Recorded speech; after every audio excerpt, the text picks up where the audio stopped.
Buckle up, Genoa City fans, because The Young and the Restless is closing out the week in unforgettable fashion.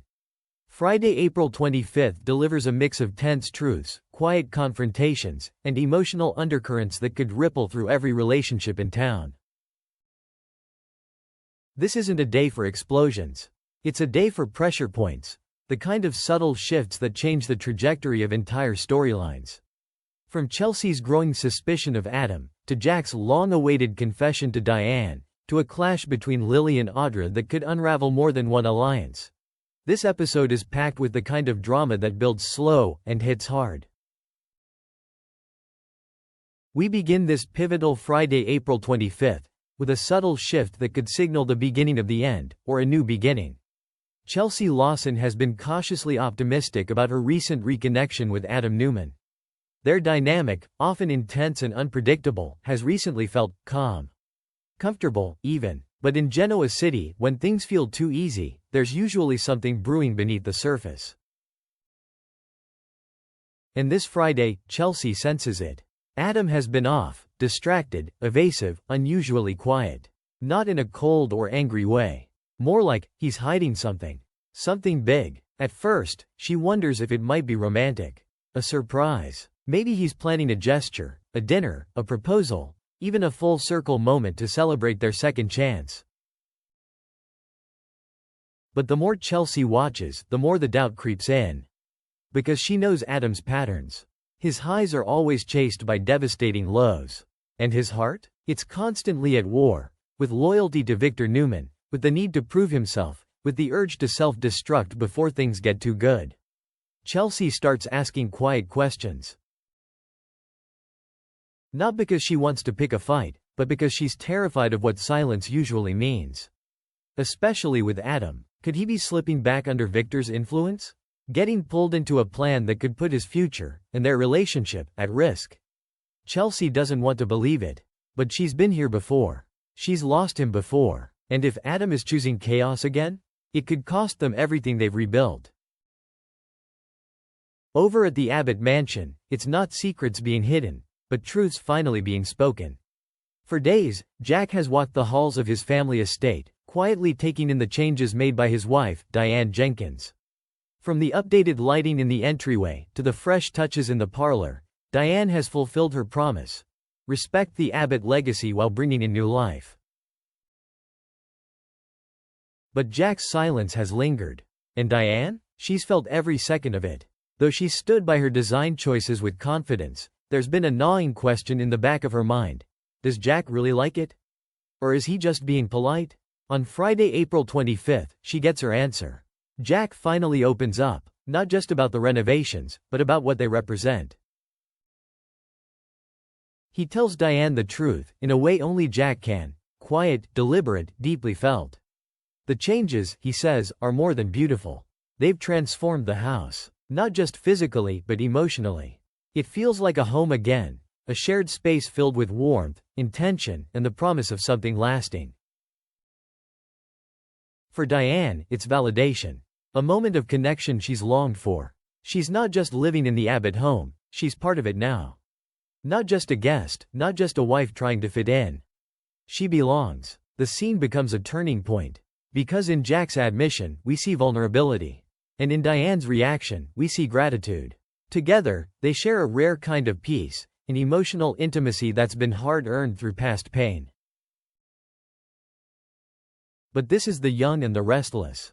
And as fans know too well, moments like these, soft, genuine, hopeful, rarely last long without a storm following close behind. Still, for now, Jack and Diane get their moment. And that moment? It just might be the calm before Genoa City's next wave of trouble rolls in. This Friday, April 25th, the boardroom tension in Genoa City finally breaks through the surface, because Lily Winters has had enough of watching from a distance. For weeks, Lily has been observing Audra Charles with cautious skepticism. She's seen the calculated moves, the power plays masked as professional strategy, the way Audra weaves herself into situations just long enough to shift the power dynamic in her favor. and then slips out before anyone can catch her in the act. But this week, Lily's done playing nice. It begins with a quiet bombshell, a new deal between Audra and Victor Newman. A business arrangement that came together too quickly, too conveniently, with too little transparency. Lily doesn't like it. The timing is off, the motives aren't clear, and she knows all too well what happens when Audra teams up with someone like Victor. It's not collaboration, it's collusion. So Lily confronts her, not with raised voices, but with sharp, surgical questions. The kind that cut deeper the longer they go unanswered. And Audra? She's cool as ever. She gives just enough to seem cooperative, while dodging every real answer. Smiling, deflecting, playing the part of the misunderstood executive. But Lily isn't buying it. Especially not after hearing whispers, or maybe witnessing firsthand, a private moment between Audra and Holden Novak. Something more than friendly, something charged, and that's where this goes from corporate to personal.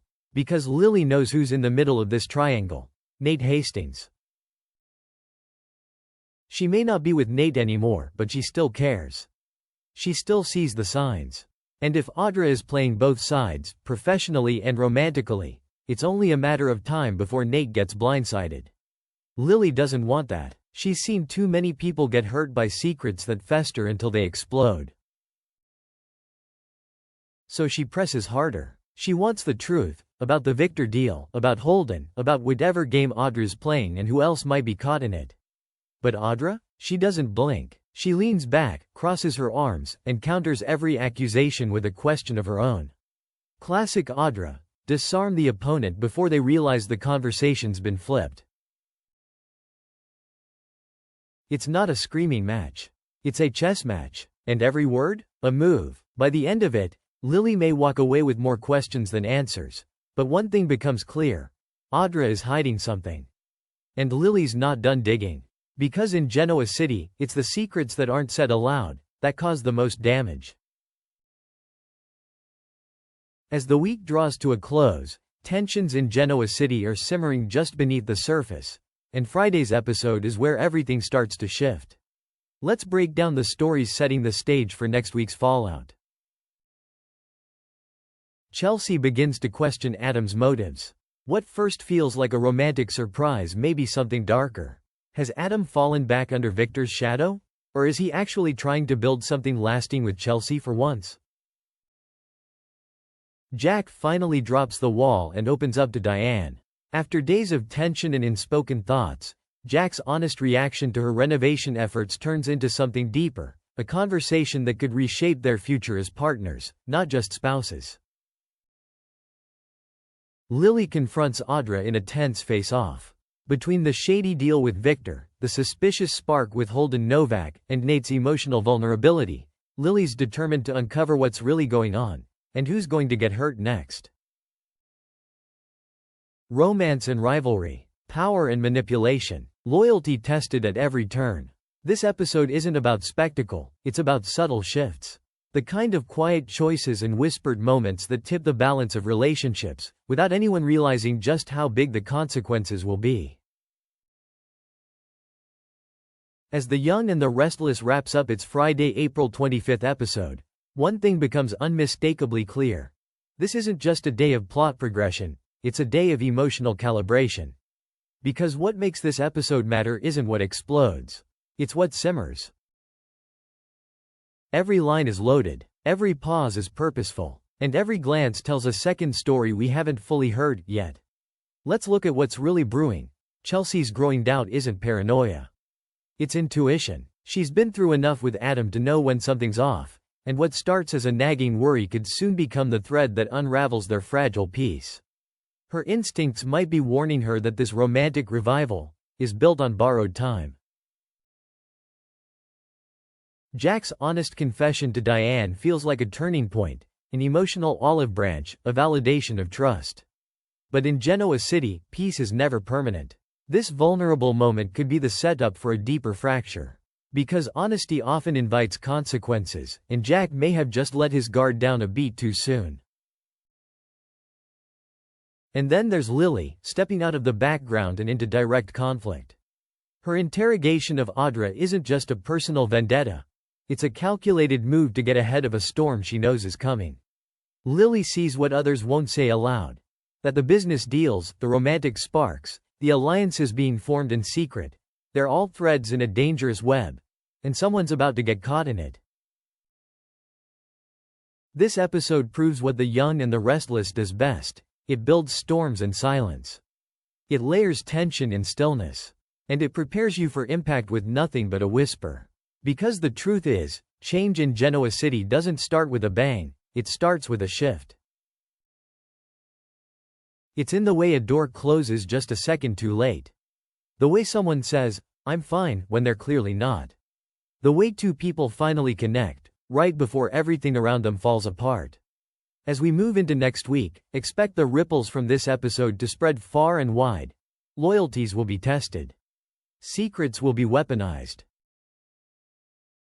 And relationships, both old and new, will find themselves standing on shakier ground than ever before. So if you think Friday, April 25th was quiet, watch again, listen closer, feel the shift, because this is how the biggest stories begin, low, slow, and impossible to stop.